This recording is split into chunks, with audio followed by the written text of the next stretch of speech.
Hello, I'm Tina Baker from the Factory Gym. I'm here to show you how to do low impact aerobics. So which one do you think is low impact? Yeah, high impact's when both feet off the floor, either when you're running or jumping, anything which has got that bang bang. I'm a huge fan of low impact. I do 20 classes a week.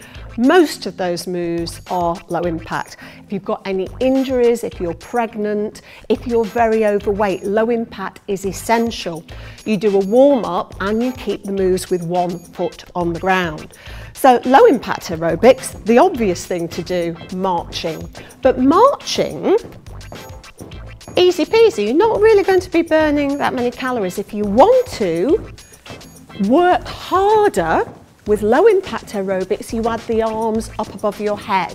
So anything with the arms above the heart level, your heart has to work a bit harder to pump the blood up here. Keeping the arms above your head, you're working even harder.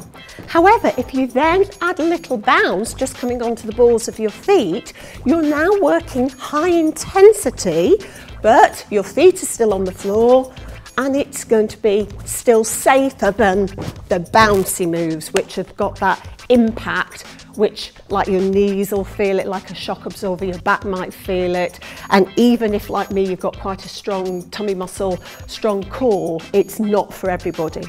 So apart from the marching, semi-jogging, arms above the head, you see people in classes, it's one of the classic aerobic moves, doing jacks or jumping jacks being the clue in the name. You can do a low impact version of that.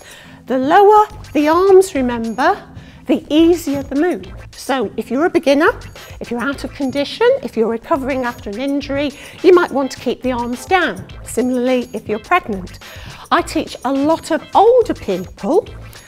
They love low impact moves, but they can be super fit. So if you're fitter, you make the move a little bit bigger. Now you look, I'm using big movements, big rhythmic movements of classic aerobic moves. You can start to hear my breath coming a bit deeper.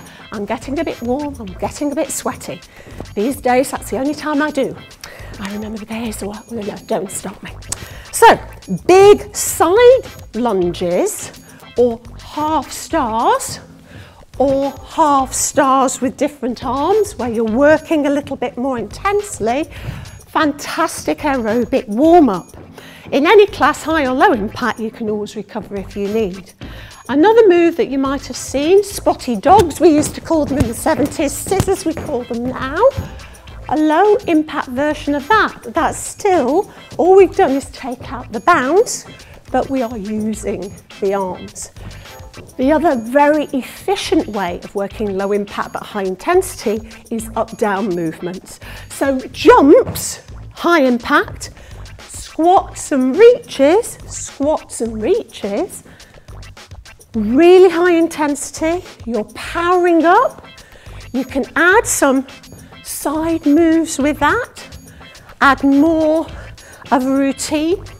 A lot of the Zumba moves I teach in Zumba Gold are low impact variations of twists, and I believe firmly that twists, high impact, are quite dangerous if you don't know what you're doing, if you're a beginner, if you've got any injuries. So a little mambo from the Zumba classes, salsa classes, or that style aerobics, you can keep 1 foot on the floor and do the sideways little moves. Fantastic on the waist, really working hard now into your chest as well.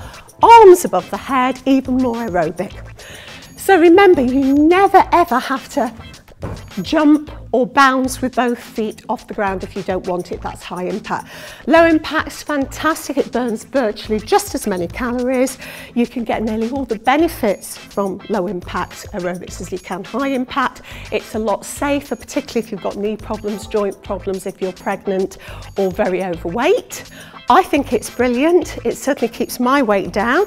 And that's how you do low impact aerobics.